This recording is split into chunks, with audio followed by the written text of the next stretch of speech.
2025 विधानसभा के चुनाव में हमारे उत्पल भैया आपके बीच हाजीपुर क्षेत्र से विधायकी पद से आपके बीच लालटेन का निशान लेकर आए हैं। हमारे उत्पल भैया को इस बार अपना आशीर्वाद रूपी वोट देना है और इनको भारी मतों से विजयी बनाना है। जी हाँ मेरे प्यारे मतदातागण, इस बार किसी के झांसे में, किसी के बहकावे में नहीं आना है। एक एक कीमती बटन लालटेन छाप के निशान पे दबाना है। उत्पल भैया जिंदाबाद, जिंदाबाद जिंदाबाद, लालटेन छाप जिंदाबाद, जिंदाबाद जिंदाबाद, तेजस्वी यादव जिंदाबाद, जिंदाबाद जिंदाबाद, डॉक्टर जितेंद्र सिंह जिंदाबाद, जिंदाबाद जिंदाबाद, नटवर लाल जिंदाबाद, जिंदाबाद जिंदाबाद, उत्पल भैया जिंदाबाद, जिंदाबाद जिंदाबाद। चाचा चाची दीदी सबसे मांगो तानी वोट, सुन ये भैया भाभी करी हो सपोर्ट। उत्पल भैया जिंदाबाद, जिंदाबाद जिंदाबाद, चाचा चाची दीदी सबसे मांगो तानी वोट, सुन ये भैया भाभी करी हो सपोर्ट। कि हाथी जोड़ी खारा बानिया के राउर दुआर विचारो एह बार करी न। कि लालटेन छाप पर वोटे देके उत्पल भैया के नैया अब की पारी करी हो न।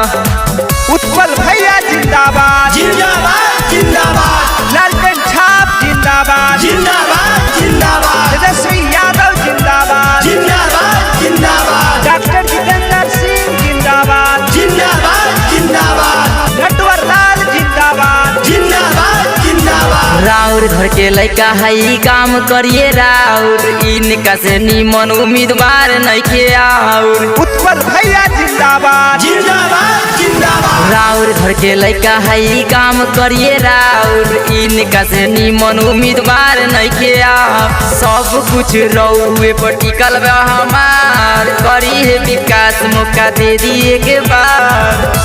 कि हाथी जोड़ी खारा बानिया के राउर दुआर विचारो एह बार करी न।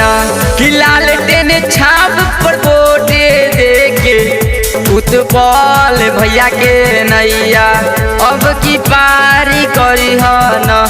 उत्पल भैया जिंदाबाद, जिंदाबाद जिंदाबाद, लालटेन छाप जिंदाबाद, जिंदाबाद जिंदाबाद, तेजस्वी यादव जिंदाबाद, जिंदाबाद जिंदाबाद, डॉक्टर जितेंद्र सिंह जिंदाबाद, जिंदाबाद जिंदाबाद, नटवर लाल जिंदाबाद, जिंदाबाद जिंदाबाद। गरीब के हक मिली युवा के रोजगार हो, विधायक बने जेदी उत्पल भैया हमार हो। उत्पल भैया जिंदाबाद, जिंदाबाद जिंदाबाद, गरीब के हक मिली युवा के रोजगार हो, विधायक बने जेदी उत्पल भैया हमार हो। नेता न बुझी हरवे परिवार, मुन्ना मिंटू सब का से करे लगोहार। कि हाथी जोड़ी खारा बानिया के राउर दुआर विचारो एह बार करी न। कि लालटेन छाप पर वोटे देके उत्पल भैया के नैया अब की पारी करी हो न।